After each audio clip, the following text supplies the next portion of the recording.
നമസ്കാരം. എല്ലാ പ്രിയപ്പെട്ട പ്രേക്ഷകർക്കും ചങ്കിൽ തട്ടിയ വാർത്തയുടെ മറ്റൊരു എപ്പിസോഡിലേക്ക് സ്വാഗതം. ഒരു ദിവസം നിരവധി വാർത്തകളാണ് ഇവിടെ ഉണ്ടാകുന്നത്. സംഭവങ്ങളിൽ നിന്ന് വാർത്തയിലേക്കുള്ള ദൂരം കുറഞ്ഞുകൊണ്ടിരിക്കുകയാണ്. ഓരോ സംഭവങ്ങളും ഉണ്ടാകുമ്പോൾ പലപ്പോഴും നമ്മൾ അവിടെ തട്ടി നിൽക്കാറുണ്ട്, മനസ്സിൽ ഒന്ന് കൊളുത്തി വലിക്കാറുണ്ട്. പക്ഷേ ചില വാർത്തകൾ കേൾക്കുമ്പോൾ ഇത് എന്ത് എന്ന് ആലോചിച്ച് മുന്നോട്ട് പോകാറുമുണ്ട്. പക്ഷേ ദിവസങ്ങൾ എടുത്താലും ചില വാർത്തകൾ നമ്മളുടെ മനസ്സിൽ നിന്നും മായാറില്ല, മറയാറില്ല. അങ്ങനെയുള്ള ഈ കഴിഞ്ഞ ആഴ്ചയിലെ വാർത്തകൾ എന്തെല്ലാമാണ് എന്ന് പരിശോധിക്കുകയാണ് ചങ്കിൽ തട്ടിയ വാർത്തയിലൂടെ. എല്ലാ പ്രിയപ്പെട്ട പ്രേക്ഷകർക്കും ഒരിക്കൽ കൂടി ചങ്കിൽ തട്ടിയ വാർത്തയിലേക്ക് സ്വാഗതം. റോജസ്, എന്താണ് കഴിഞ്ഞ ആഴ്ചയിൽ റോജസിന്റെ മനസ്സിൽ തട്ടിയ ആ ഒരു വാർത്ത? തീർച്ചയായിട്ടും മനസ്സിൽ വളരെ വേദനിപ്പിക്കുകയും അല്ലെങ്കിൽ ചങ്കിൽ നമ്മുടെ പ്രോഗ്രാമിന്റെ പേര് പോലെ ചങ്കിൽ തട്ടുകയും ചെയ്ത ഒരു വാർത്തയാണ് ഈ നമ്മുടെ ന്യൂസ് പേപ്പറുകളിൽ വന്ന കാട്ടാനക്കലി. അതിൻ്റെ ഈ വാർത്തകളെ 3 ഭാഗമായിട്ടൊന്ന് മാറ്റുകയാണെങ്കിലാണ് അതിൻ്റെ ഒരു തീവ്രത നമുക്ക് മനസ്സിലാകുന്നത്. ഇതിൻ്റെ കാട്ടാനക്കലി എന്നുള്ളതിന് ശേഷം വനപാലകരുടെ ജാഗ്രതക്കുറവിൽ പൊലിഞ്ഞത് വീട്ടമ്മയുടെ ജീവൻ. പിന്നെ അതിൻ്റെ മറ്റൊരു ഭാഗം എന്ന് പറയുന്നത് മലപ്പുറത്തെ 42ാമത്തെ രക്തസാക്ഷി. ഇത് 42ാമത്തെ ആളാണ് ഈ കാട്ടാനകളുടെ ആക്രമണത്തിൽ ഈ ഒരു മരണപ്പെട്ട കല്യാണിയമ്മ എന്ന വീട്ടമ്മ. ഇത്തരത്തിലൊരു വലിയൊരു കാട്ടാനശല്യം, അത് നമ്മൾ പല ഭാഗത്തായിട്ട് നമ്മൾ പറഞ്ഞിട്ടുള്ള കാര്യങ്ങളാണ് വന്യമൃഗശല്യം അടക്കമുള്ളവ. അതിനകത്ത് ഏറ്റവും പ്രധാനപ്പെട്ട ഇപ്പം ഈ ഒരു ഇത്തരത്തിലൊരു വളരെ ആക്രമണം ഉണ്ടാകുന്ന ഒരു രീതിയിലേക്ക് കാട്ടാനകളുടെ ശല്യം ഇപ്പോൾ മാറിയിരിക്കുകയാണ്. ഇതിനായിട്ട് നമുക്ക് മെയിനായിട്ടുള്ളൊരു കാരണമായിട്ട് നമുക്ക് കാണാൻ പറ്റുന്നത് ഇപ്പോൾ കാട്ടാനകൾ വളരെയധികം പെരുകിക്കൊണ്ടിരിക്കുകയാണ്. ഈ അവരുടെ ഒരു ആവാസ വ്യവസ്ഥയ്ക്കുള്ളിൽ നിന്ന് പുറത്തേക്ക് വരാനുള്ളൊരു ടെൻഡൻസി നാച്ചുറലി അവരുടെ ഒരു പോപ്പുലേഷൻ അല്ലെങ്കിൽ ആ ഒരു ആനിമൽ പോപ്പുലേഷൻ കൂടുമ്പം ഉണ്ടാവും. സോ ആ പർട്ടിക്കുലർ ആനിമൽ പ്ലാനറ്റിൽ നിന്ന് അവർ പുറത്തേക്ക് ഇറങ്ങുന്നതിൻ്റെ ഭാഗമായിട്ടാണ് ആ ഒരു രീതിയിലുള്ള ഇപ്പോൾ ഇങ്ങനെ നാട്ടിലേക്ക് ഇവർ കൂടുതലായിട്ട് ഇറങ്ങി വരുന്ന ഒരു സാഹചര്യം ഉണ്ടാകും. റോജസ്, എനിക്ക് തോന്നുന്നു മറ്റൊരു കാര്യം എന്ന് വെച്ച് കഴിഞ്ഞാൽ അന്നത്തെ അന്നത്തിന് വേണ്ടി കഷ്ടപ്പെടുന്ന ഒരുപാട് തൊഴിലാളികൾ, ടാപ്പിംഗ് തൊഴിലാളികളടക്കം. എനിക്ക് വ്യക്തിപരമായ ഒരു അഭിപ്രായം ഇതുള്ളതെന്ന് വെച്ചാൽ, അവിടെ ഞങ്ങളുടെ നാട്ടിൽ ഒരാൾ ടാപ്പിങ്ങിന് പോയ സമയത്ത് അദ്ദേഹം റബ്ബർ ടാപ്പ് ചെയ്തുകൊണ്ടിരിക്കുന്ന സമയത്താണ് ഒരു ആന വന്ന് കൊല്ലുന്ന ഒരു സ്ഥിതി ഉണ്ടായത്. ഇപ്പൊ ഈ കല്യാണിക്കുട്ടിയമ്മയുടെ കാര്യം തന്നെ പറയുകയാണെങ്കിൽ, കൊച്ചുമകളെ നോക്കാൻ വേണ്ടി പുറത്തേക്ക് ഇറങ്ങിയപ്പോഴാണ് ഈ കാട്ടാന വന്ന് കൊല്ലുന്ന ഒരു സാഹചര്യം ഉണ്ടായത്. അതായത് കാട്ടിൽ അധിവസിക്കേണ്ട ആന വീട്ടിലേക്ക് വരികയാണ്. അതായത് നമ്മുടെ വീട്ടിലേക്ക് വിരുന്നുകാരൊക്കെ വരുന്നത് പോലെയാണ് ആന ഇപ്പോൾ വീട്ടിലേക്ക് വരുന്നു. സാധാരണ രീതിയിൽ നോക്കുകയാണെങ്കിൽ അവർ ചക്ക പറിച്ചുകൊണ്ട് പോകുന്നു, അങ്ങനെയുള്ള ശല്യങ്ങൾ മാത്രമേ ഉണ്ടായിരുന്നുള്ളൂ. ഇപ്പൊ അങ്ങനെയല്ല, ആളുകളെ കൊല്ലുന്ന വലിയൊരു ഭീകരമായ ഒരു അന്തരീക്ഷമാണ് സൃഷ്ടിച്ചുകൊണ്ടിരിക്കുന്നത്. വനപാലകർ എന്ത് ചെയ്യുന്നു എന്ന് ചോദിച്ചു കഴിഞ്ഞാൽ ഒന്നും ചെയ്യുന്നില്ല എന്നുള്ളതാണ് അതിന്റെ ഏറ്റവും വലിയ മറുപടി എന്ന് പറയുന്നത്. അതെ, അതിനെ തമാശ രൂപേണ പലപ്പോഴും നമ്മൾ പറഞ്ഞു കേട്ടിട്ടുണ്ട്. വനപാലകർ എത്തുന്നത് ആ കാട്ടാന പോയി എന്ന് ഉറപ്പാക്കിയതിനു ശേഷമാണ് വനപാലകർ ഈ ഒരു സഹായത്തിനായി എത്തുന്നതെന്ന് പലരും ഒരു സാമൂഹ്യ മാധ്യമങ്ങളിലൂടെ അടക്കം ട്രോളിയൊക്കെ പലതും പറഞ്ഞു കേട്ടിട്ടുണ്ട്. അതൊരു പക്ഷേ ശരിയാണ്. ഒരു പ്രോപ്പറായൊരു ഇത്തരത്തിൽ മലയോര കർഷകരും അതുപോലെ അത്രയും പാവപ്പെട്ടവരാണ് ഇത്തരത്തിൻ്റെ ഇതിൻ്റെ മെയിൻ വിക്ടിംസ് ആവുന്ന ഒരു സിറ്റുവേഷൻ അവിടെ ഉണ്ടാകുന്നത്. സോ അത്തരത്തിലൊരു സാഹചര്യത്തിൽ ഗവൺമെൻറ്റിൻ്റെ ഭാഗത്തുനിന്നും അങ്ങനെ ഒരു വലിയൊരു സീരിയസ് ആയിട്ടുള്ള ഒരു നടപടികളോ അതിൻ്റെ ഒരു പ്രോപ്പറായിട്ടുള്ള ഇംപ്ലിമെൻറ്റേഷനോ ഒന്നും വരുന്നില്ല. ഏറ്റവും കൂടുതൽ ബഡ്ജറ്റ് അലോക്കേറ്റ് ചെയ്യുന്ന ഒരു മേഖല കൂടെയാണ് ഈ വനം വകുപ്പ് അല്ലെങ്കിൽ വനപരിപാലനം എന്നീ കാര്യങ്ങൾ. പക്ഷേ അത് മെയിൻലി ആയിട്ട് അതിൻ്റെ ഇൻഫ്രാസ്ട്രക്ചർ ഡെവലപ്മെൻറ്റ്സ് അല്ലെങ്കിൽ അത്തരം കാര്യങ്ങളിൽ മാത്രം ഒതുങ്ങി നിൽക്കുന്നു. ഇതിൻ്റെ സംബന്ധിച്ച് ഈ ഒരു വന്യമൃഗങ്ങൾക്ക് വേണ്ടി എന്ത് ചെയ്തു, അല്ലെങ്കിൽ അവരെ മനുഷ്യരിൽ നിന്ന് വേർതിരിച്ച് നിർത്തുന്ന ഒരു ആവാസ വ്യവസ്ഥിതി ഉണ്ടാക്കാൻ എന്ത് ചെയ്തു എന്നുള്ളത് ഈ ഒരു ബഡ്ജറ്റിന്റെ അലോക്കേഷനിൽ എടുത്തു നോക്കിയാൽ, ഈ ഫണ്ട് എങ്ങനെ വിനിയോഗിച്ചു എന്നെടുത്ത് നോക്കിക്കഴിഞ്ഞാൽ നമുക്ക് ഒന്നും കാണാൻ സാധിക്കത്തില്ല. അത്തരത്തിൽ വനം വകുപ്പിന്റെ ഭാഗത്തു നിന്നും ഒരു അനാസ്ഥ ഉണ്ടെന്ന് തന്നെയാണ് ഈ കണക്കുകളും സ്റ്റാറ്റിസ്റ്റിക്സുകളും നമുക്ക് നോക്കുമ്പോൾ നമ്മൾ വ്യക്തമാകുന്നത്. പിന്നെ അതുപോലെ തന്നെ പ്രോപ്പറായിട്ട് ഈ ഒരു വന്യജീവികളെ ഈ ഒരു മനുഷ്യൻ്റെ ആവാസ വ്യവസ്ഥയിലേക്ക് വരാതിരിക്കാൻ പ്രോപ്പറായിട്ട് ബെൽറ്റിംഗ് പോലുള്ള സംവിധാനങ്ങൾ ചെയ്യാനുള്ള സാഹചര്യം ഇപ്പം വളരെ സമയം അതിക്രമിച്ചിരിക്കുകയാണ്. ഇപ്പം ഇതിൻ്റെ ഒരു നോക്കിക്കഴിഞ്ഞാൽ നമുക്കറിയാം, ഏറ്റവും കൂടുതൽ വൾണറബിൾ ആൻഡ് വയലൻ്റ് ആയിട്ടുള്ള എലിഫൻസ് ആണ് ആഫ്രിക്കൻ എലിഫൻസ് എന്ന് പറയുന്നത്. സോ അത്തരത്തിലുള്ള ആഫ്രിക്കൻ എലിഫൻസിനെ പ്രതിരോധിക്കാനായിട്ട് ഇപ്പം ആഫ്രിക്കയിലെ കെനിയ, ടാൻസാനിയ പോലുള്ള രാജ്യങ്ങളിൽ എലിഫന്റ് കോറിഡോർ എന്ന് പറഞ്ഞുകൊണ്ടൊരു പദ്ധതി നടപ്പിലാക്കിയിട്ടുണ്ട്. അതെന്ന് പറയുന്നത് കാട്ടാനകൾക്ക് സ്വന്തം പ്രകൃതിദത്ത വഴികളിലൂടെ സ്വതന്ത്രമായി സഞ്ചരിക്കാനുള്ള ഇടങ്ങൾ ആർട്ടിഫിഷ്യലി ക്രിയേറ്റ് ചെയ്യുകയാണ് ചെയ്യുന്നത്. അത്തരത്തിലുള്ള സാഹചര്യങ്ങളൊക്കെ അല്ലെങ്കിൽ അത്തരത്തിലുള്ള സാഹചര്യങ്ങൾ ഇവിടെ ഇംപ്ലിമെൻറ്റ് ചെയ്യാനുള്ള ഒരു പോസിബിലിറ്റീസ് നമ്മൾ തീർച്ചയായിട്ടും ഗവൺമെൻറ് ഭാഗത്തു നിന്ന് ചെക്ക് ചെയ്ത് അത് പരിശോധിച്ച് ഇറക്കേണ്ടതാണ്. ഇപ്പോൾ ശ്രീലങ്കയിലാണെങ്കിൽ പോലും എലിഫന്റ് അണ്ടർപാസ് എന്ന് പറഞ്ഞുകൊണ്ടൊരു പദ്ധതി വന്നിട്ടുണ്ട്. അതായത് ദേശീയപാതകളിലൂടെ കാട്ടാനകൾക്ക് സുരക്ഷിതമായി കടന്നു പോകാനുള്ള പ്രത്യേകം സ്ഥലങ്ങൾ ഒരുക്കി അതിനെ കടത്തിവിടുന്ന ഒരു പദ്ധതിയാണ് അതെന്ന് പറയുന്നത്. അതുപോലെ തായ്ലൻഡിലുള്ള എലിഫന്റ് റീലൊക്കേഷൻ പ്രോഗ്രാം, അത് ഗ്രാമങ്ങളിലേക്ക് കടന്നു വരുന്ന കാട്ടാനകളെ തിരികെ വനത്തിലേക്ക് കൊണ്ടുപോകുന്ന രീതിയാണ്. അത് നമ്മുടെ ഇവിടെയും ആ രീതികൾ നടപ്പിലാക്കുന്നുണ്ടെന്ന് പറയുന്നുണ്ടെങ്കിലും അത് എത്രത്തോളം ഫലവത്തായിട്ട് അത് കൊണ്ടുപോകുന്നത് പ്രധാനപ്പെട്ട വേറൊരു കാര്യം എന്ന് പറഞ്ഞു കഴിഞ്ഞാൽ ഈ വന്യമൃഗങ്ങളെ നിയന്ത്രിക്കുന്നത് എങ്ങനെയെന്ന് പഠിക്കാൻ വേണ്ടി നമ്മുടെ മന്ത്രിമാര് ഉദ്യോഗസ്ഥരടക്കമുള്ള ആളുകൾ വിദേശയാത്രയ്ക്ക് പോകുന്നുണ്ട്. പക്ഷെ അവർ തിരിച്ചു വന്നിട്ട് എന്ത് ചെയ്യുന്നു എന്ന് ചോദിച്ചു കഴിഞ്ഞാൽ കൈമലർത്തൽ മാത്രമേ ഉള്ളൂ. അത് ഈ ആനയുടെ അല്ലാതെ മറ്റ് ഒന്നുണ്ട്, കടുവ, പുലി തുടങ്ങിയവയുടെ ആക്രമണങ്ങളും മുഖ്യ സംഭവമായിക്കൊണ്ടിരിക്കുക. ഇവിടെ സാധാരണ നമ്മുടെ മന്ത്രിമാരാണെങ്കിലും ഉദ്യോഗസ്ഥരാണെങ്കിലും പറയുന്നത് കടുവ കൊന്നു തിന്നു എന്നാണ്. ഇതിന് ഏറ്റവും കൂടുതൽ വേദനാജനകമായ ഒരു കാര്യം എന്ന് പറഞ്ഞാൽ ഒരു കടുവ ഒരിക്കലും ഒരാളെ കൊന്നു തിന്നുകയല്ല ചെയ്യുന്നത്, തിന്നുകൊണ്ട് കൊല്ലുകയാണ് ചെയ്യുന്നത്. അതായത് ഒരു മനുഷ്യൻ കടുവ പിടിച്ചു കഴിഞ്ഞാൽ ഓരോ ഭാഗവും കടിച്ചു കീറുമ്പോൾ ഉണ്ടാകുന്ന ആ വേദന അതെല്ലാം അനുഭവിച്ചതിന് ശേഷം മാത്രമാണ് ആ വ്യക്തി മരിക്കുന്നത്. അതാണ് നമുക്ക് ഏറ്റവും കൂടുതൽ വേദന ഉണ്ടാക്കുന്നത്. ഒരു മനുഷ്യൻ എത്രത്തോളം വേദന സഹിച്ചാണ് ആ മരണത്തിന് കീഴടങ്ങുക. അപ്പോൾ കൊന്നു തിന്നുക എന്ന് പറയുന്ന പ്രയോഗം തന്നെ എടുത്തു കളയണം. വന്യമൃഗങ്ങൾ ഓരോ മനുഷ്യനെയും തിന്ന് കൊല്ലുകയാണ്. ഇതിൽ നിന്ന് ഒരു മോചനം എന്ന് സാധ്യമാകും എന്ന് ചോദിച്ചു കഴിഞ്ഞാൽ ഗവൺമെന്റിന്റെ ഭാഗത്ത് നിന്ന് നടപടികൾ ഒരുപാട് എടുക്കുന്നുണ്ട് എന്ന് പറയുമ്പോഴും പലപ്പോഴും നിസ്സഹായതയോടെ നോക്കി നിൽക്കുന്നത് പൊതുജനങ്ങളും മലയോരത്തിലുള്ള ആളുകളുമാണ്. ഇപ്പോൾ നയരേഖയൊക്കെ നയരേഖ വനംവകുപ്പ് പ്രസിദ്ധീകരിച്ചിട്ടുണ്ട്. 27-ാം തീയതി വരെ പൊതുജനങ്ങൾക്ക് അതിൽ വേണ്ട നിർദ്ദേശങ്ങൾ നിർദ്ദേശിക്കാൻ ഉള്ള ഒരു കാലം, ഒരു ടൈം പീരീഡും തന്നിട്ടുണ്ട്. ഇതിനകത്ത് പ്രധാന നിർദ്ദേശങ്ങൾ എന്ന് പറയുന്ന ജനവാസ മേഖലകളിൽ കാട്ടുപന്നികൾ അടക്കമുള്ള അത് നമുക്ക് എല്ലാ വന്യമൃഗ ജീവികളിൽ നിന്ന് നമുക്ക് പ്രതീക്ഷിക്കാം അതിൽ വരുന്നത്. അതിൻ്റെ ഒരു ജനകീയമായ ഒരു ഉന്മൂലനമാണ് അതിനകത്ത് ഒരു നിർദ്ദേശങ്ങളിലൊന്ന്. പിന്നെ മനുഷ്യ വന്യജീവി സംഘർഷ പ്രശ്നങ്ങൾ നേരിടുന്നവർക്കായി സുരക്ഷയും സഹായവും ഒരുക്കും എന്നതിനകത്തൊരു പ്രധാന പോയിന്റ് ആയിട്ടുണ്ട്. പിന്നെ ഇത്തരത്തിലൊരു പശ്ചാത്തലത്തിലേക്ക് കടന്നു വരാനുള്ള കാരണം നമ്മൾ മുമ്പേ തന്നെ സൂചിപ്പിച്ച പോലെ ഈ ഒരു മലയോര മേഖലകളിൽ ദിനംപ്രതി ആക്രമണങ്ങൾ വർദ്ധിച്ചു വരുന്ന ഒരു സാഹചര്യം, അതുപോലെ വിളനാശം, വീടുകളുടെ നാശം, ജീവഹാനി, ഇതാണ് മെയിനായിട്ടുള്ള ഈ ഒരു ഗുരുതര പ്രശ്നങ്ങളായിട്ട് ഇതിൽ ഹൈലൈറ്റ് ചെയ്ത് നിർത്തിയിരിക്കുന്ന കാര്യങ്ങൾ. അതുപോലെ അതിലൊരു ഔദ്യോഗിക കണക്കുകൾ എന്ന് പറയുന്ന സംസ്ഥാനത്തെ 273 തദ്ദേശ സ്ഥാപനങ്ങളിലടക്കം വന്യജീവി സംഘർഷ ബാധിത മേഖലകളായിട്ട് ഉൾപ്പെടുത്തിയിട്ടുണ്ട്. അതിൽ തന്നെ 30 ഹോട്ട്സ്പോട്ടുകളും 9 തീവ്ര സംഘർഷ മേഖലകളും അതിനകത്ത് വന്നിട്ടുണ്ട്. സോ ഇത്തരത്തിലൊരു പാക്കേജ് അല്ലെങ്കിൽ ഒരു കരട് നയരേഖ കൊണ്ടുവന്നത് തീർച്ചയായിട്ടും അഭിനന്ദാർഹമാണ്. അതെങ്ങനെ ഇംപ്ലിമെന്റ് ചെയ്യുന്നു, എങ്ങനെ പൊതുജനങ്ങളുടെ ആശയങ്ങൾ ഉൾക്കൊള്ളിച്ച് അതെങ്ങനെ മുന്നോട്ട് പോകുന്നു എന്നുള്ളത് നമുക്ക് നോക്കി കാണാൻ മാത്രമേ സാധിക്കത്തുള്ളൂ. ഇപ്പം പക്ഷേ ഇങ്ങനെ ഒരു അഭിപ്രായം ജനങ്ങളോട് ചോദിക്കുമ്പോൾ അവിടെ ഒരു പ്രശ്നം എന്ന് വെച്ചാൽ ഇനി അഭിപ്രായങ്ങൾ ചോദിക്കുന്നതിലും പകരം ഇതുവരെ ഉള്ളതൊക്കെ എന്ത് ചെയ്തു, ഇതുവരെയുള്ള നിയമങ്ങളും അല്ലെങ്കിൽ കാര്യങ്ങളൊക്കെ അതിനെ ഗവൺമെന്റ് എന്ത് നിലപാടെടുത്തു അല്ലെങ്കിൽ എത്രത്തോളം എത്തിച്ചു എന്നുള്ളൊരു ചോദ്യമല്ലേ ശരിക്കും അതിൽ. ഇതിനകത്ത് ശരിക്കും ഒരു വിമർശനം വന്നതെന്ന് വെച്ച് കഴിഞ്ഞാൽ ഒരു ആക്രമണം ഉണ്ടായി ഒരു ജീവൻ നഷ്ടപ്പെട്ട് കഴിഞ്ഞാൽ ഉടനെ തന്നെ മന്ത്രി വന്ന് ഒരു ചെക്ക് എഴുതി 10 ലക്ഷം രൂപ കൊടുക്കുക എന്ന് പറയുന്ന ഒരു സംഭവമാണ്. അപ്പം പലപ്പോഴും പല കോണുകളിൽ നിന്നും വിമർശനം ഉയർന്നത് മന്ത്രി എന്ന് പറയുന്നത് ചെക്കിൽ ഒപ്പിടാനുള്ള ഒരു വ്യക്തി മാത്രമാണോ എന്ന വിമർശനങ്ങൾ ഉയർന്നിരുന്നു. ഇത് നമ്മൾ വളരെ സീരിയസ് ആയിട്ട് കാണേണ്ട ഒരു കാര്യമാണ്. അപ്പോൾ ഓഗസ്റ്റ് 27 വരെയാണ് ഈ കരട് നയരേഖയിൽ ആളുകൾക്ക് അഭിപ്രായം പറയാനുള്ള അവസരമുള്ളത്. പക്ഷെ ഇത് എത്രത്തോളം ആളുകൾ ഇത് അറിഞ്ഞു എന്നുള്ളത് ചോദിച്ചു കഴിഞ്ഞാൽ അതിനൊരു ഉത്തരമില്ല. അപ്പോൾ പ്രിയപ്പെട്ട പ്രേക്ഷകരോട് പറയാനുള്ള ഒരു കാര്യം ഇതാണ്, വനം വകുപ്പിന്റെ വെബ്സൈറ്റിൽ അവൈലബിൾ ആണ് കരട് നയരേഖ എന്ന് പറയുന്നത്. നിങ്ങളുടെ അഭിപ്രായങ്ങൾ നിർദ്ദേശങ്ങളെല്ലാം നൽകണം.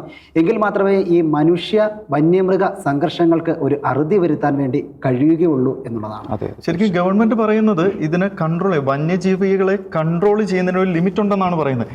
പക്ഷേ അന്നേരം നമ്മളൊരു കാര്യം ആലോചിക്കേണ്ടത്, ഈ വന്യജീവികളും വനവും നാട്ടുകാരും ഒക്കെ ഉള്ളത് കേരളത്തിൽ മാത്രമല്ല, ഇത് ലോകം മുഴുവനുള്ളൊരു സംഭവമാണ്. അവിടെയൊക്കെ ഫലപ്രദമായിട്ട് ഇതിനെ കൺട്രോൾ ചെയ്യുന്നുണ്ട്. അതെന്തുകൊണ്ട് നമ്മുടെ നാട്ടിൽ നടക്കുന്നില്ല എന്നാണ് ശരിക്കും ഒരു ചോദ്യം. Not the point. ജോയ്സ് പറഞ്ഞ കറക്റ്റാണ്. ലോകം മുഴുവൻ ഉള്ള ഒന്നാണ് ഈ വനം എന്ന് പറയുന്നത്, കേരളത്തിൽ മാത്രമുള്ളതെന്നല്ല. അപ്പോൾ അധികാരികൾ ഈ വന്യമൃഗ മനുഷ്യ സംഘർഷങ്ങൾക്ക് ഒരു അറുതി വരുത്താൻ എത്രയും പെട്ടെന്ന് ശ്രദ്ധിച്ചില്ലെങ്കിൽ മനുഷ്യർ തന്നെ വലിയ പ്രതിഷേധങ്ങളുമായിട്ട് മുന്നോട്ട് ഇറങ്ങുന്ന ഒരു സാഹചര്യമാണ് ഉണ്ടാകുന്നത്. റോസ്, എന്താണ് കഴിഞ്ഞ ആഴ്ചയിൽ ആ ഹൃദയത്തെ കൊളുത്തിവലിച്ച അല്ലെങ്കിൽ ടച്ച് ചെയ്ത ആ വാർത്ത എന്ന് പറയുന്നത്? ഇപ്പോൾ റോജസ് പറഞ്ഞ ഒരു വാർത്തയിൽ മൃഗങ്ങളാണ് മനുഷ്യജീവനം ഭീഷണി ഉയർത്തുന്നത്. ബുദ്ധിയോ വീണ്ടു വിചാരമോ ഇല്ലാത്ത മൃഗങ്ങൾ മനുഷ്യജീവന് വെല്ലുവിളിയാകുന്ന ഒരു സാഹചര്യം. പക്ഷേ നമ്മുടെ ഇന്ത്യയിൽ തന്നെ കഴിഞ്ഞ ആഴ്ച ചുരുളഴിഞ്ഞ ഒരു കേസ്, ആന്ധ്ര പോലീസ് ചുരുളഴിച്ച ഒരു കേസിൽ വില്ലന്മാരാകുന്നത് മനുഷ്യർ തന്നെയാണ്. മനുഷ്യർ ബുദ്ധിയും വിവേചനാശക്തിയും വീണ്ടു വിചാരമൊക്കെയുള്ള മനുഷ്യർ തന്നെ മനുഷ്യ കച്ചവടത്തിലൂടെ മനുഷ്യജീവന്റെ വില കുറച്ച് കാണുന്ന ഒരു സാഹചര്യം നിലവിൽ ഉള്ള ഒരു അവസ്ഥ വെളിപ്പെടുത്തിയ ഒരു കേസാണ് ആന്ധ്രാപ്രദേശിൽ നിന്ന് നമുക്ക് ലഭിക്കുന്നത്. ആന്ധ്ര പോലീസാണ് ഇത് വെളിച്ചത്ത് കൊണ്ടുവന്നത്. അതായത് ഹൈദരാബാദിലെ ഹൈദരാബാദിലെ ഈ സറഗസി അല്ലെങ്കിൽ വാടക ഗർഭധാരണം, IVF, ഇൻവിട്രോ ഫെർട്ടിലൈസേഷൻ തുടങ്ങിയ സംവിധാനങ്ങൾക്ക് വേണ്ടി രൂപീകരിച്ചിരിക്കുന്ന ഒരു ക്ലിനിക്ക്, 15 വർഷമായിട്ട് പ്രവർത്തിക്കുന്ന ഒരു ക്ലിനിക്കിന്റെ പേര് യൂണിവേഴ്സൽ സൃഷ്ടി ഫെർട്ടിലിറ്റി സെന്റർ. ഈ ക്ലിനിക്കിൽ 15 വർഷമായിട്ട് അവരുടെ സേവനങ്ങൾ നൽകിക്കൊണ്ടിരിക്കുന്നു. പക്ഷേ ഈ ആരോഗ്യരംഗത്തെ സേവനം എന്ന് പറയുമ്പോഴും ഇതിന്റെ മറവിൽ അല്ലെങ്കിൽ ഇതിന്റെ മറയത്ത് പ്രവർത്തിച്ചുകൊണ്ടിരുന്നത് ഒരു മനുഷ്യക്കടത്ത് ശൃംഖല തന്നെ, ഒരു മനുഷ്യ കച്ചവട ശൃംഖല തന്നെ 3 സംസ്ഥാനങ്ങളിലായിട്ട്, തെലങ്കാന, ഹൈദരാബാദ്, ആന്ധ്ര, ഈ സംസ്ഥാനങ്ങളിലായിട്ട് പ്രവർത്തിച്ചിരുന്നതായിട്ടാണ് നമുക്ക് ഈ കേസിലൂടെ കാണാൻ കഴിയുന്നത്. അതായത് ഈ സറഗസി, വാടക ഗർഭധാരണത്തിലൂടെ തങ്ങൾക്ക് കുഞ്ഞുങ്ങളില്ലാത്ത അവസ്ഥയിൽ ഈ ക്ലിനിക്കിൽ ചികിത്സയ്ക്കായിട്ട് എത്തുന്ന കപ്പിൾസ്, അവർക്ക് കുഞ്ഞുങ്ങളെ സറഗസിയിലൂടെ കുഞ്ഞുങ്ങളെ കൊടുക്കുന്ന ഒരു സംവിധാനമാണ് ഈ ക്ലിനിക്കിൽ കൊടുക്കുന്നത്. പക്ഷെ ആക്ച്വലി ഇവിടെ നടന്നുകൊണ്ടിരുന്നത് മറ്റൊരു കാര്യമാണ്. അതായത് ദരിദ്രരായ മാതാപിതാക്കളിൽ നിന്ന് നവജാത ശിശുക്കളെ, പിറന്നു വീണ കുഞ്ഞുങ്ങളെ 3-4 ലക്ഷം രൂപയ്ക്ക് അവര് വിലയ്ക്ക് വാങ്ങുന്നു. ഈ ഇതിന്റെ മറവിൽ പ്രവർത്തിക്കുന്ന ആ ശൃംഖല വിലയ്ക്ക് വാങ്ങുന്നു. 3-4 ലക്ഷം കൊടുത്താണ് കുഞ്ഞുങ്ങളെ വാങ്ങുന്നത്. എന്നിട്ട് ഈ ട്രീറ്റ്മെന്റിനായിട്ട് വരുന്ന കപ്പിൾസ് അവരുടെ കുഞ്ഞുങ്ങൾ അല്ലെങ്കിൽ അവരുടെ ബീജം അവരുടെ അണ്ടത്തിലൂടെ ഉണ്ടായ കുഞ്ഞാണ് എന്ന വ്യാജേന ഈ മറ്റു മാതാപിതാക്കളുടെ കുഞ്ഞുങ്ങളെ മറച്ചു വിൽക്കുകയാണ്. അവിടെ ഒരു ട്രീറ്റ്മെന്റ് നടക്കുന്നില്ല, അവിടെ ഒന്നും നടക്കുന്നില്ല. എന്നിട്ട് ഈ ട്രീറ്റ്മെന്റിന് വരുന്ന കപ്പിളിൽ നിന്ന് ഈടാക്കുന്നത് 30-40 ലക്ഷം രൂപയാണ്. അപ്പോൾ ലക്ഷങ്ങളുടെ ഒരു ബിസിനസ് അല്ലെങ്കിൽ ഒരു പണക്കൊതി, ലക്ഷങ്ങളുടെ ഈ പണത്തിന് വേണ്ടി അല്ലെങ്കിൽ ഈ പണക്കൊതിയുടെ മറവില് മനുഷ്യ കച്ചവടം, അതായത് സ്വയമായിട്ടൊന്നും സംസാരിക്കാനാവാത്ത നിസ്സഹായരായ സ്വരമില്ലാത്ത ഈ നിഷ്കളങ്ക കുഞ്ഞുങ്ങളെ വെച്ച് വലിയൊരു കച്ചവട ശൃംഖല തന്നെ പ്രവർത്തിക്കുന്ന ഒരു വാർത്തയാണ് പുറത്തു വരുന്നത്. എന്ത് നല്ല പേരാണ്, യൂണിവേഴ്സൽ സൃഷ്ടി എന്നൊക്കെ പറയുമ്പോൾ നല്ല പേരൊക്കെ തന്നെയാണ്. പക്ഷേ പേരൊക്കെ നല്ലതിട്ടിട്ട് നടത്തുന്ന പ്രവർത്തനം എന്ന് പറയുന്നത് മനുഷ്യന് ചിന്തിക്കാൻ പറ്റാത്ത ഒരു കാര്യമാണ്. പൊടിക്കുഞ്ഞുങ്ങളെ, അതായത് നവജാത ശിശുക്കൾ ജനിച്ചു വീണ് കഴിയുമ്പോൾ 4-5 ലക്ഷം രൂപ കൊടുത്ത് വാങ്ങുകയും വലിയ രീതിയിലുള്ള വലിയ പൈസയ്ക്ക് വേണ്ടി മറ്റുള്ളവർക്ക് വിൽക്കുകയും ചെയ്യുക എന്ന് പറയുമ്പോൾ ഈ ലോകം എത്രത്തോളം എങ്ങോട്ടായി പോകുന്നതെന്ന് ചോദിച്ചു കഴിഞ്ഞാൽ ഉത്തരമില്ലാത്ത വലിയൊരു ചോദ്യം. ശരിക്കും അവിടെ നിഷ്കളങ്കമായിട്ടുള്ള 2 വിഭാഗമാണ് ശരിക്കും അവിടെ ചതിക്കപ്പെടുന്നത്. ഒന്ന്, ഇപ്പം എന്താണ് സംഭവിക്കുന്നതെന്ന് അറിയ പോലും ഇല്ലാത്ത ആ കുഞ്ഞുങ്ങൾ, എന്താണ് ഇവിടെ ഉണ്ടാകുന്നത്, എന്നെ വെച്ച് എന്ത് ബിസിനസ് അല്ല, എന്താണ് സംഭവിക്കുന്നതെന്ന് അറിയത്തില്ലാത്ത ആ കുഞ്ഞുങ്ങളും, അതേപോലെ ഒരു കുട്ടിക്ക് വേണ്ടിയിട്ട് അതുപോലെ ആഗ്രഹിച്ച് ഇവരുടെ അടുത്ത് ചെല്ലുന്ന ആ 2 പേരൻസ്, ഇപ്പം നമ്മുടെ കുട്ടിയല്ല അല്ലെങ്കിൽ അവരുമായിട്ട് യാതൊരു രക്തബന്ധവും അല്ലെങ്കിൽ യാതൊരു വിധത്തിലുള്ള ഒരു ബന്ധവും ഇല്ലാത്ത കുട്ടിയാണ് തങ്ങൾ സ്വീകരിക്കുന്നതെന്ന് പോലും അറിയാതെ അങ്ങനെ 2 വിഭാഗവും ശരിക്കും. അതായത് 15 വർഷമായിട്ട് ഈ ക്ലിനിക്ക് അവിടെ ഇങ്ങനെ പ്രവർത്തിക്കുന്നു എന്നുള്ളൊരു കാര്യം നമ്മൾ കണക്കിലെടുക്കുമ്പോൾ എത്രയോ കുടുംബങ്ങൾ പറ്റിക്കപ്പെട്ടു. എത്രയോ കുടുംബങ്ങളിൽ നിന്ന് അവരുടെ കുഞ്ഞുങ്ങൾ അടർത്തി മാറ്റി, അതും സ്വന്തം കുഞ്ഞുങ്ങളാണെന്നുള്ള ഒരു ചിന്തയിലും മറ്റും അവരുടെ ഈ വാടക ഗർഭധാരണത്തിലൂടെ സ്വന്തം കുഞ്ഞുങ്ങളെയാണ് വളർത്തുന്നത് എന്ന വ്യാജേന എത്ര കുടുംബങ്ങൾ പറ്റിക്കപ്പെട്ടു. ഇങ്ങനെ ഒരു കേസിന്റെ ഈ തട്ടിപ്പ് അത് പുറത്തു വന്നത് ഈ ക്ലിനിക്കിൽ ഇവര് ഫേക്ക് DNA സർട്ടിഫിക്കറ്റും ഫേക്ക് ബർത്ത് സർട്ടിഫിക്കറ്റും ഒക്കെ കൊടുത്തുകൊണ്ടിരുന്നത്. അപ്പോൾ കുറേ പേരും അത് അങ്ങനെ വിശ്വസിച്ച് പോന്നു, തങ്ങളുടെ കുഞ്ഞുങ്ങളാന്ന് വിശ്വസിച്ച് പോന്നു. ഒരു കപ്പിൾ ഇത് വേറെ ഒരു ക്ലിനിക്കിൽ പോയി വേറെ DNA ടെസ്റ്റ് ചെയ്തപ്പോഴാണ് ഇങ്ങനെ ഒരു കാര്യം പുറത്തു വന്നത്. അപ്പോൾ എത്രയോ പേര് ഇതിലൂടെ ഒന്നും അറിയാതെ ഇപ്പോഴും കബളിപ്പിക്കപ്പെട്ട് കഴിഞ്ഞു. അങ്ങനെയുള്ളൊരു രീതിയിൽ അവർ കുഞ്ഞുങ്ങളെ വളർത്തി കഴിഞ്ഞു. അത് നമ്മൾ ശരിക്കും വേദനാജനകമായ ചങ്കിൽ തട്ടിയ ഒരു വാർത്ത തന്നെയാണ്. പിന്നെ നമ്മൾ ഈ ഒരു ക്ലിനിക്കിന്റെ കേസ് കൺസിഡർ ചെയ്യുമ്പം IVF, സറഗസി പോലെയുള്ള ഈ കൺസെപ്റ്റുകൾ, ഇത് ശരിക്കും വളരെ ഒരു അധാർമികത. ഇവര് ചെയ്യുന്നതിന്റെ ഇന്റൻഷൻ നല്ലതാണെങ്കിൽ പോലും ഇതിൽ വലിയൊരു അധാർമികതയുണ്ട്. ഈ ഇൻവിട്രോ ഫെർട്ടിലൈസേഷൻ അല്ലെങ്കിൽ സറഗസി, ഇതൊക്കെ കാത്തലിക് ടീച്ചിങ് അല്ലെങ്കിൽ ക്രിസ്ത്യൻ ടീച്ചിങ്ങിൽ പരിശുദ്ധ ബൈബിളിന്റെ അടിസ്ഥാനത്തിൽ വളരെ തെറ്റായിട്ടുള്ള ഒരു പ്രവണതയാണ് അല്ലെങ്കിൽ ഒരു സംവിധാനങ്ങളാണ്. നമ്മൾ അതിൻ്റെ ഒരു 3 കാരണങ്ങളാണ് കത്തോലിക്ക സഭ പഠിപ്പിക്കുന്നത്. ഒന്നാമത്തെ കാരണം എന്ന് പറയുന്നത്, ഇങ്ങനെ ഈ കൃത്രിമ ബീജസങ്കലനത്തിലൂടെ കുറേ കുഞ്ഞുങ്ങൾ, കുറേ ഫീറ്റസ് അല്ലെങ്കിൽ എംബ്രിയോ അവിടെ രൂപപ്പെടുന്നു. അപ്പോൾ ആ നമ്മുടെ ഒരു ക്രിസ്തീയ സൃഷ്ടി സങ്കല്പത്തിൽ ഈ സങ്കലനം നടക്കുന്ന നിമിഷത്തിൽ ഉരുവാകുന്ന ആ ഫീറ്റസ്, അത് ജീവനുണ്ട്. അത് നമ്മളെപ്പോലെയൊക്കെ ഓരോ ജീവനുകളാണ് അവിടെ രൂപപ്പെടുന്നത്. അപ്പോൾ ഈ ഫീറ്റസുകളിൽ നിന്ന് എലിജിബിൾ അല്ലെങ്കിൽ കേപ്പബിൾ ആയിട്ടുള്ള, സർവൈവ് ചെയ്യാൻ ഫിറ്റസ്റ്റ് ആയിട്ടുള്ള 1, 2, 3 എംബ്രിയോകളാണ് തിരഞ്ഞെടുക്കുന്നത്. ബാക്കി എല്ലാത്തിനെയും അവിടെ ഇല്ലായ്മ ചെയ്യുകയാണ്. അപ്പോൾ അവിടെ നടക്കുന്നത് ശരിക്കും പറഞ്ഞാൽ കൊലപാതകമാണ്. കൊല്ലരുത് എന്ന 5-ാം കൽപ്പനയുടെ ലംഘനമാണ് അവിടെ നടക്കുന്നത്. അതൊന്നാമത്തെ കാര്യം. രണ്ടാമത്തെ കാര്യം, നമ്മുടെ ഒരു വിവാഹ സങ്കല്പം അല്ലെങ്കിൽ കുടുംബ സങ്കല്പം, ഇതിലൊക്കെ ഒരു മാരിറ്റൽ സെക്ഷൽ യൂണിയനിൽ നിന്നാണ് കുഞ്ഞുങ്ങൾ ഉണ്ടാവേണ്ടത്. അല്ലാതെ ഉണ്ടാവുന്ന ഒരു മാരിറ്റൽ കൺസെപ്റ്റിന്റെ പുറത്തുണ്ടാവുന്ന കുഞ്ഞുങ്ങൾ, അത് അങ്ങനെ ഒരു സൃഷ്ടി സങ്കല്പം, അത് കർത്താവാണ് സൃഷ്ടി, എല്ലാവരുടെയും സൃഷ്ടാവ്. ആ ഒരു സൃഷ്ടി സങ്കല്പത്തോട് യോജിച്ച് പോകുന്നതല്ല, അതിനെതിരായിട്ടുള്ള ഒരു കാര്യമാണ്.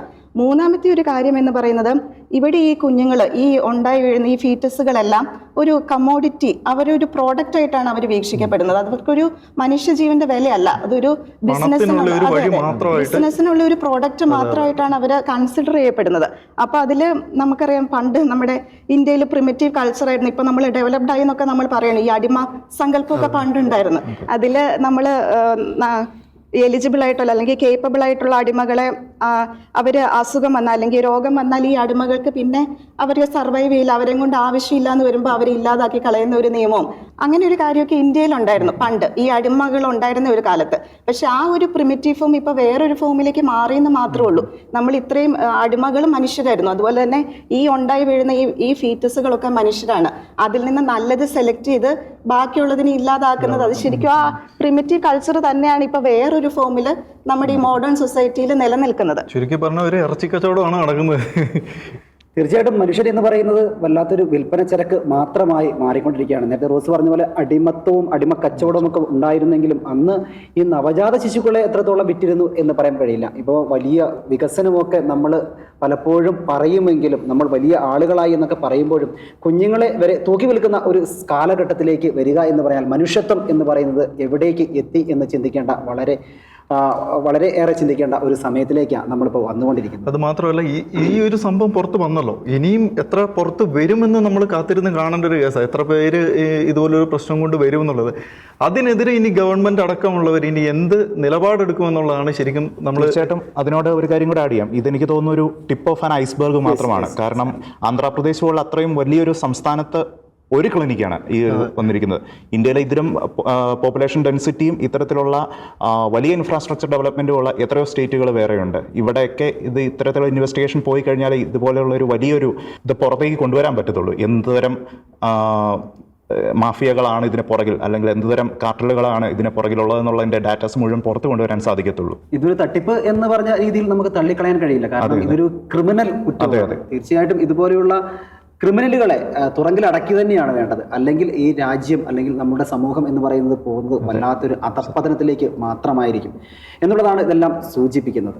ജോയ്സ്, എന്താണ് ജോയ്സിന്റെ മനസ്സിൽ കഴിഞ്ഞ ആഴ്ചയിൽ തട്ടിയ വാർത്ത? ശരിക്കും റോജി, ഇതൊരു കഴിഞ്ഞ ആഴ്ച തട്ടിയ വാർത്ത എന്ന് പറയുന്നതിൽ കാര്യമുണ്ടോയെന്ന് എനിക്കറിയത്തില്ല. കുറച്ച് നാളുകളായിട്ട് നമുക്ക് എല്ലാവരുടെയും മനസ്സിൽ തട്ടിക്കൊണ്ടിരിക്കുന്ന ഒരു കാര്യമാണ്.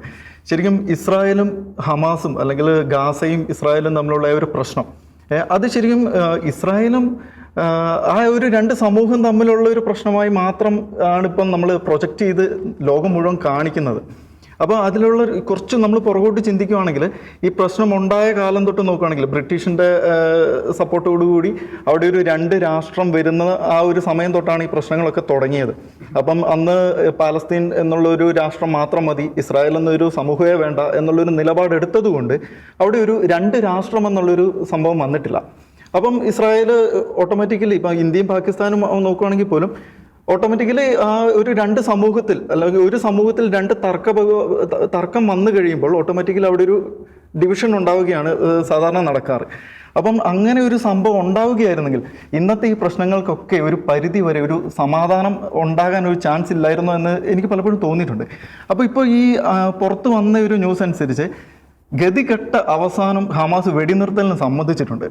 പക്ഷേ ഇതിനു മുന്നേ പലതരത്തിലുള്ള ചർച്ചകളും പല രാഷ്ട്രങ്ങൾ ഇടപെടലും കാര്യങ്ങളും ഒക്കെ നടന്നിട്ടും അന്ന് ഇസ്രായേലും അല്ലെങ്കിൽ ജൂത സമൂഹമേ വേണ്ട എന്നുള്ളൊരു നിലപാടെടുത്ത ആൾക്കാർ ഇപ്പോൾ അവസാന നിമിഷം വെടിനിർത്തലിനൊക്കെ പറഞ്ഞു.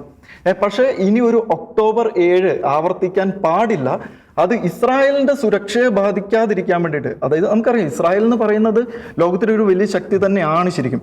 അവരുടെ എണ്ണവോ അല്ലെങ്കിൽ അവരുടെ ആ ഒരു എന്താ പറയുക ഒരു വിസ്തൃതി ഒന്നും അല്ല അതിനെ ശരിക്കും ഒരു ഘടകമായിട്ട് നമ്മൾ ലോകം കാണുന്നത്. ശരിക്കും ദൈവം നേരിട്ട് അനുഗ്രഹിച്ച ഒരു സമൂഹം തന്നെയാണ്. നമുക്ക് 6 ദിന വാറും നമുക്കറിയാവുന്നതാണ്. അതിൽ അവരുടെ വിജയവും അന്ന് ലോകം മുഴുവനും ഇസ്രായേൽ അതോടെ തീർന്നു എന്ന് വിധി എഴുതിയതായിരുന്നു. എന്നിട്ട് അവിടെ നിന്നുള്ള ഉയർത്തെഴുപ്പും എല്ലാം നമുക്കറിയാം. നമുക്കറിയാവുന്നതാണ്. എന്നിട്ടും ഈ ഒക്ടോബർ 7 എന്ന് പറയുന്ന ആ ഒരു സംഭവം ഉണ്ടാവുകയും അതിനെതിരെ പ്രതിരോധിക്കുന്ന ഇസ്രായേലിനെ ലോകം മുഴുവനും കുറ്റപ്പെടുത്തുകയും, നമ്മുടെ നാട്ടിൽ നിന്ന് തന്നെ നമുക്കറിയാം ഹമാസിന്റെ നേതാക്കന്മാരെയൊക്കെ ആനപ്പുറത്തൊക്കെ എഴുന്നള്ളിച്ചുള്ള ആ ഒരു സംഭവമൊക്കെ നമുക്ക് അറിയാവുന്നതാണ്. അപ്പം ഞാൻ ചോദിച്ചു വരുന്നത് എന്താണെന്ന് വെച്ചാൽ റോജി, ശരിക്കും ഇസ്രായേലും പാലസ്തീനും അല്ലെങ്കിൽ ഇസ്രായേൽ ഗാസ ആ ഒരു പ്രശ്നം നമ്മൾ എടുക്കുകയാണെങ്കിൽ നമ്മുടെ നാട്ടിൽ അല്ലെങ്കിൽ ലോകം മുഴുവൻ UN അടക്കം കുറ്റപ്പെടുത്തുന്ന ഇസ്രായേലിനെയാണ്. അപ്പോൾ എല്ലാവരും പറയുന്നത് മുസ്ലിം ആ ഒരു വിഭാഗത്തെ, പാലസ്തീനിലെ മുസ്ലിം വിഭാഗത്തെ ജൂത വിഭാഗം ഇല്ലായ്മ ചെയ്യാൻ നോക്കുന്നു എന്ന് പറഞ്ഞുകൊണ്ടാണ് ഈ ഒരു പ്രശ്നങ്ങളൊക്കെ പൊക്കി പിടിച്ചുകൊണ്ട് നടക്കുന്നത്. എൻ്റെ ചോദ്യം അതല്ല. ചൈന അടക്കം അല്ലെങ്കിൽ അഫ്ഗാനിസ്ഥാന്, ഇറാന്, അങ്ങനെയുള്ള മറ്റൊരുപാട് രാജ്യങ്ങളിൽ മുസ്ലിം വിഭാഗങ്ങൾ ഒരുപാട് ആക്രമിക്കപ്പെടുന്നുണ്ട്. അതിനൊന്നും നമ്മുടെ നാട്ടിലുള്ള ആൾക്കാരടക്കം ചോദ്യം ചെയ്യുന്നോ അല്ലെങ്കിൽ അവർക്കൊരു സപ്പോർട്ടുമായിട്ട് മുന്നോട്ട് വരാനോ തയ്യാറാകുന്നില്ല. നമുക്കറിയാം അമേരിക്കൻ സൈന്യം അഫ്ഗാനിസ്ഥാൻ വിട്ടുപോയ സമയത്ത് അവിടുത്തെ സാധാരണക്കാരുടെ ആ ഒരു അവസ്ഥ എന്തായിരുന്നു? അവർക്ക് എങ്ങനെയെങ്കിലും ആ രാജ്യം വിട്ട് എങ്ങനെയെങ്കിലും രക്ഷപ്പെട്ട് ഓടാനുള്ള ഒരു വ്യഗ്രത, കിട്ടിയ വിമാനത്തിലൊക്കെ കയറിപ്പോ സൈനിക വിമാനത്തിൻ്റെ ഒക്കെ ടയറിൽ പോലും അള്ളിപ്പിടിച്ചിരുന്ന് പോകാൻ വേണ്ടിയിട്ടൊക്കെ ശ്രമിച്ചതൊക്കെ നമ്മൾ കണ്ട.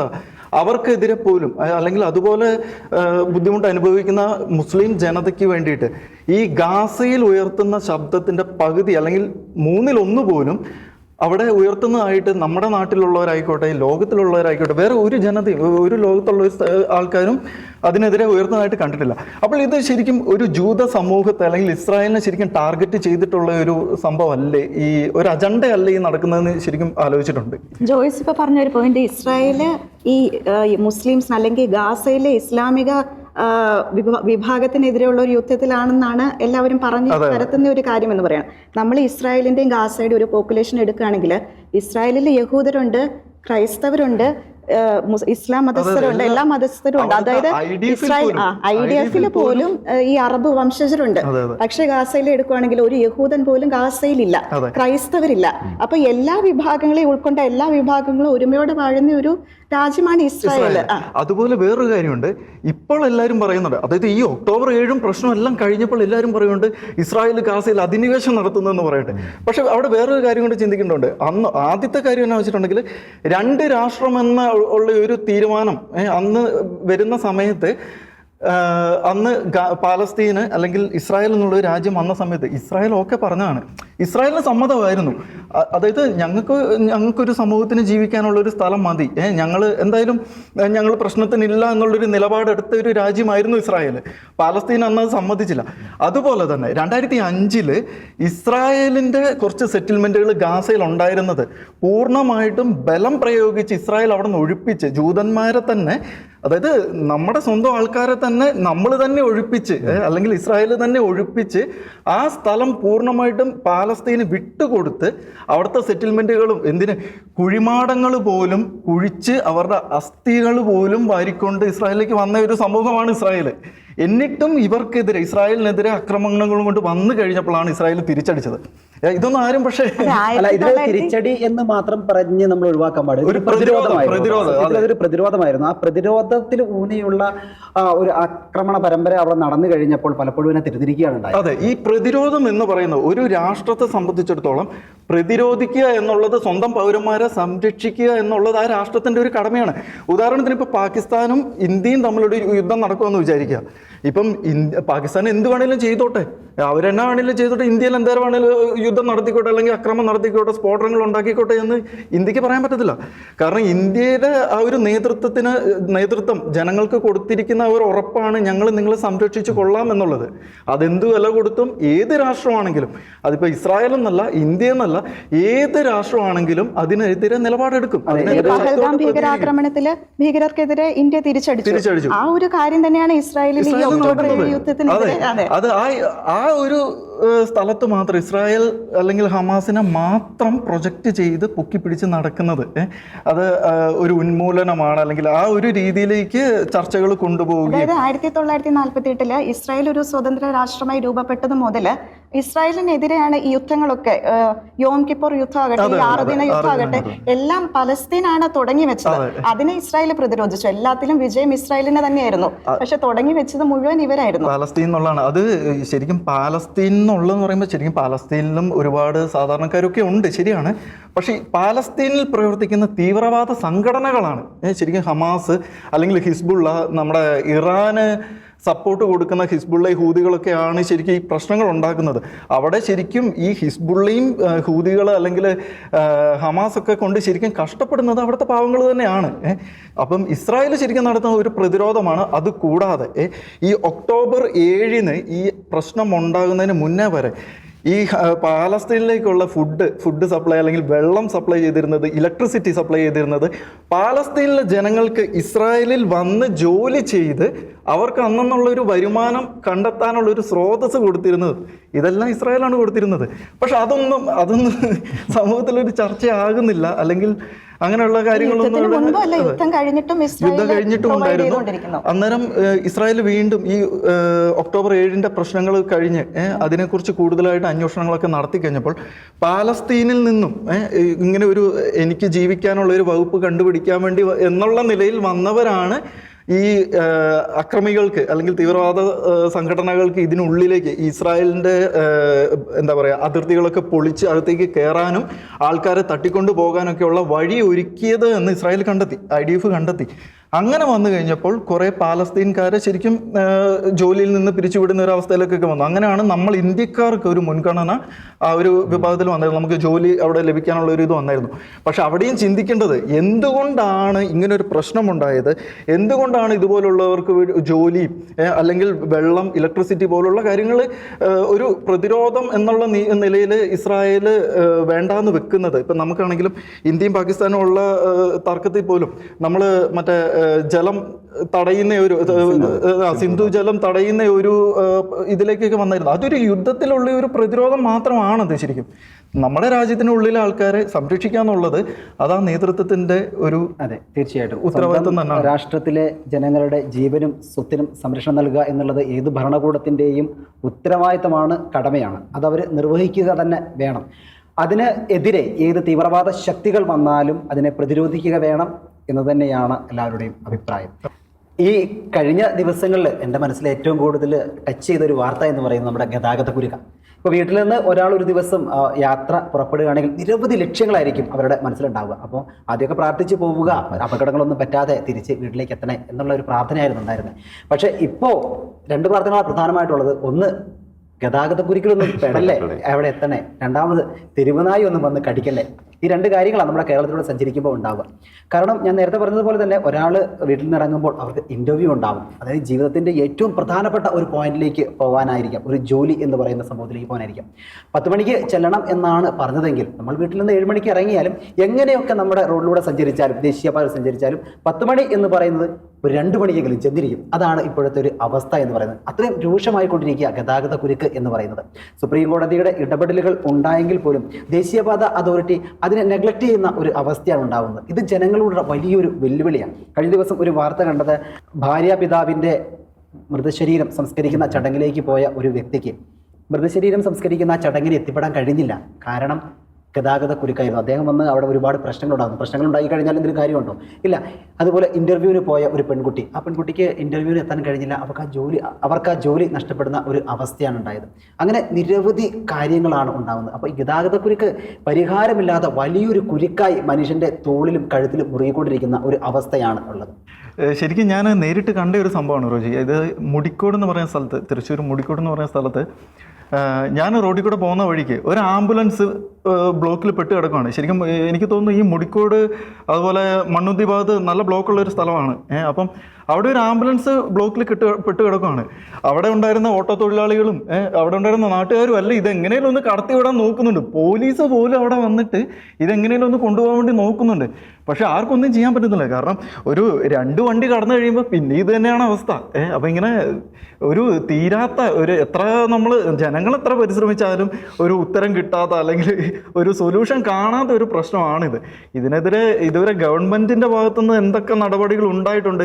ഈ കുരുക്കെന്ന് പറയുന്നത് ഇതിപ്പോ ഈ അടുത്തുണ്ടായ കുരുക്കല്ല, കോടതി തന്നെ പലതവണ ഇടപെട്ടിട്ടും തീരുമാനമാകാത്ത ഒരു കുരുക്ക് തന്നെയാണ്. ചെറിയൊരു ആശ്വാസമുണ്ട്, ഇന്ന് ചെറിയ തോതിലുള്ള നിർമ്മാണ പ്രവർത്തനങ്ങളൊക്കെ തുടങ്ങിയിട്ടുണ്ട്. അത് എന്തുകൊണ്ടാണെന്നും കൂടി ചിന്തിക്കണം. ഇത്രയൊക്കെ പ്രശ്നങ്ങൾ ഉണ്ടായിട്ടും ടോള് പിരിക്കണ്ടെന്നുള്ള ഇതൊക്കെ വന്ന് അവർക്ക് നഷ്ടമുണ്ടാകുന്നു എന്നുള്ള ഒരു നിലയിലേക്ക് എത്തിയപ്പോഴാണ് ഒരു റീവർക്ക് അല്ലെങ്കിൽ ഒരു പാച്ച് വർക്ക് അവിടെ ഇവിടെയൊക്കെ എന്തെങ്കിലുമൊക്കെ കാണിക്കാന്നുള്ള ഒരു ഇതിനകത്തെ നമുക്ക് പുറത്തിരുന്നിട്ട് പറയാം ഗതാഗത കുരുക്ക് രൂക്ഷമാണെന്നൊക്കെ പുറത്തിരുന്നിട്ട് പറയാം, അപ്പൊ നമുക്ക് ആണല്ലേ എന്ന് തോന്നും. പക്ഷെ ആ സമയത്ത് നമ്മളുടെ ഏറ്റവും പ്രിയപ്പെട്ട ഒരാള് അസുഖം കൂടി ഒരു വാഹനത്തിൽ ആശുപത്രിയിലേക്ക് എത്തിക്കാൻ പോകുന്ന ഒരു സമയമാണ് ഈ ഗതാഗത കുരുക്ക് ഉണ്ടാവുക എന്ന് പറയുമ്പോൾ മാത്രമേ നമുക്കത് ടച്ച് ചെയ്യുള്ളൂ, നമുക്കത് മനസ്സിലാവുള്ളൂ. അന്ന് ഞാനും ആലോചിച്ചതാ, ശരിക്കും ആ വണ്ടിയിൽ ആംബുലൻസിൽ ഇരിക്കുന്ന ഡ്രൈവർ അടക്കം എല്ലാവരും ഒച്ചപ്പാടാക്കുന്നുണ്ട്, ഒന്നും ചെയ്യാനില്ല. വഴിയിൽ ഈ ആംബുലൻസിന് മുന്നിലുള്ള വണ്ടിക്കാർക്കും ഒന്നും ചെയ്യാൻ പറ്റത്തില്ല. ഇത് എങ്ങോട്ടെങ്കിലും മാറ്റിയാലല്ലേ പോകാൻ പറ്റുള്ളൂ. ആ വണ്ടിയിൽ ഉണ്ടായിരുന്നവർ, ആ ആംബുലൻസിൽ ഉണ്ടായിരുന്നവർ രോഗിയെ കറക്റ്റ് ടൈമിൽ ആശുപത്രിയിൽ എത്തിക്കാൻ സാധിക്കാതെ വരുന്ന ഒരു മാനസികാവസ്ഥ, ശരിക്കും ഞാൻ അന്ന് അവിടെ നിന്ന് ആലോചിച്ചാണ് എന്താ അവരുടെ ആ ഭാഗത്തു നിന്നുള്ള ഒരു ചിന്തയെ ഇത് എന്ത് ചെയ്യാൻ പറ്റും. ഇത് ഇപ്പം മനുഷ്യൻ എന്തൊക്കെ ഉണ്ടെങ്കിലും, എത്ര പണമുണ്ടെങ്കിലും, എന്തൊക്കെ സൗകര്യങ്ങളുണ്ടെങ്കിലും നിസ്സഹായനായി പോകുന്ന ആ ഒരു അവസ്ഥ, അതിനൊരു സൊല്യൂഷൻ ശരിക്കും കണ്ടുപിടിക്കേണ്ടത് തന്നെയാണ്. നേരത്തെ നമ്മൾ പറഞ്ഞതുപോലെ ഒരു രാജ്യത്തിന്റെ ഭരണാധികാരികൾ എന്ന് പറയുന്നത് ആ രാജ്യത്ത് ജീവിക്കുന്ന ആളുകളുടെ സ്വത്തിനും ജീവനും എല്ലാം സംരക്ഷണം നൽകേണ്ടവരാണ്. ഇത് സാധാരണക്കാർക്ക് അറിയുന്ന ഒരു കാര്യമാണ്, പക്ഷേ ഭരണാധികാരികൾക്ക് അറിയുമോ അതോ അവർ കണ്ണടക്കുകയാണോ എന്നുള്ളതാണ് പലപ്പോഴും നമുക്ക് ചോദ്യചിഹ്നമായി വരുന്നത്. എല്ലാവർക്കും അത്യാവശ്യമായ ഒന്നാണ് ഈ ആത്മവിശ്വാസം എന്ന് പറയുന്നത്. ഒരു കഥ പറയാം. ഒരു മരത്തിൽ ഒരു പക്ഷി വന്നിരുന്നു. ഈ പക്ഷിയോട് ആ മരം പറഞ്ഞു, നീ എന്തിനാണ് എൻ്റെ ഈ ഉണങ്ങിയ ചില്ലയിൽ വന്നിരുന്നത്? നല്ല എത്രയോ ബലമുള്ള ചില്ലകൾ വേറെയുണ്ട്. ആ പക്ഷി പറഞ്ഞു, ഈ ചില്ല ഒടിഞ്ഞു വീണാലും എനിക്ക് പേടിക്കാനില്ല, കാരണം എനിക്ക് വിശ്വാസം എൻ്റെ ചിറകിനെയാണ്. ഈ മരക്കൊമ്പ് ഒടിഞ്ഞു വീണാൽ എൻ്റെ ചിറകുകളുടെ ശക്തിയിൽ ഞാൻ പറന്നുയരും.